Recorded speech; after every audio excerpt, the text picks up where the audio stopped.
এই পৃথিবীতে যখনই প্রেমের বর্ণনা দেওয়া হয় তখনই যে নামটা সর্বপ্রথম মনে আসে সেটা হলো স্বয়ং শ্রীকৃষ্ণ আর রাধা। শ্রীকৃষ্ণকে অপার প্রেমের প্রতীক বলা হয়ে থাকে। পুরাণ কথা অনুসারে বলা হয় শ্রীকৃষ্ণের 16,108টি রানী ছিল। তাদের মধ্যে রুক্মিণী আর সত্যভামাকে সবচেয়ে বেশি ভালোবাসতেন। এছাড়া এটাও বলা হয়ে থাকে শ্রীকৃষ্ণ ছোটবেলায় তার গোপীদের সাথে রাসলীলা করতেন।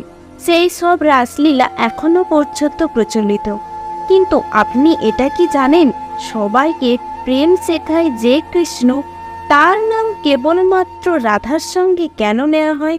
যখন কোনো কৃষ্ণ ভক্ত কৃষ্ণকে স্মরণ করেন তখন রাধে কৃষ্ণ কেন বলেন? কেন তারা শ্রীকৃষ্ণের নামের সঙ্গে সবসময় রাধার নামটি উচ্চারণ করেন?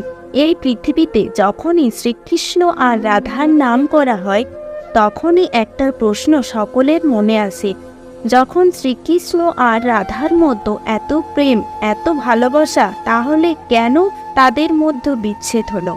কেন বা রাধাকৃষ্ণকে ছেড়ে তার মামার সঙ্গে বিবাহ করতে হয়েছিল? যদি আপনি এই কারণগুলি না জেনে থাকেন তাহলে ভিডিওটিকে সম্পূর্ণ শেষ পর্যন্ত দেখুন।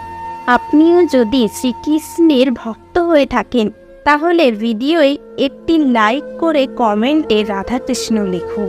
পদ্মপুরাণ অনুসারে এটা বলা হয়ে থাকে বিশ্বভানু নামে এক গোয়ালা মেয়ে ছিল রাধা, আর রাধার জন্ম যমুনা নদীর পাড়ে বর্ষণা নামক এক গ্রামে হয়েছিল। পুরাণ অনুসারে এটা বলা হয়ে থাকে রাধা শ্রীকৃষ্ণ থেকে 5 বছরের বড় ছিলেন এবং তারা একে অপরের খুবই ভালো বন্ধু ছিল। এরকমটা বলা হয়ে থাকে যখন রাধা শ্রীকৃষ্ণকে প্রথমবার দেখেছিল তখন শ্রীকৃষ্ণের অপূর্ব রূপ একবার দেখতে রাধা মোহিত হয়েছিল। রাধা শ্রীকৃষ্ণকে প্রথমবার দেখেছিল যখন শ্রীকৃষ্ণ মাখন চুরি করতে গিয়ে ধরা পড়ে গিয়েছিলেন, আর তখন যশোদা মাতা শ্রীকৃষ্ণকে গুড়ির ছাতে বেঁধে রেখেছিলেন। যখন শ্রীকৃষ্ণ বাঁশি বাজাতো তখন শ্রী রাধা পাগল হয়ে যেতেন আর বাঁশির সুরে বশীভূত হয়ে রাধা নাচতে শুরু করতেন। সাথে সাথে এটাও বলা হয়ে থাকে শ্রী রাধা শ্রীকৃষ্ণের বাঁশির সুরে এতটাই হারিয়ে যেত যে তার বাড়ি ফেরার কথাও মনে থাকতো না। এই নিয়ে তাকে সমাজের কথাও শুনতে হতো, আর এই কারণের জন্যই তার বাড়ি থেকে বেরোনো বন্ধ করে দিয়েছিলেন। একথা যখন শ্রীকৃষ্ণ জানতে পারেন তখন তিনি যশোদা মাতার কাছে গিয়ে বিয়ের জন্য অনেক মিনতি করেন, কিন্তু যশোদা মাতা বিয়ের জন্য মানা করে দেন এবং শ্রীকৃষ্ণকে বোঝান রাধা তার থেকে 5 বছরের বড় আর রাধার বিবাহ আগে থেকেই তৈরি করা আছে। এবং যশোদা মাতা সব কিছু নন্দ মহারাজকে খুলে বললেন। নন্দ মহারাজ তখন শ্রীকৃষ্ণকে ডেকে পাঠান এবং তিনি শ্রীকৃষ্ণকে বোঝান, কিন্তু শ্রীকৃষ্ণ কোনো কথাই শুনলেন না। তখন নন্দ মহারাজ কোনো উপায় না পেয়ে তিনি শ্রীকৃষ্ণকে ঋষি গর্ভের কাছে নিয়ে গেলেন।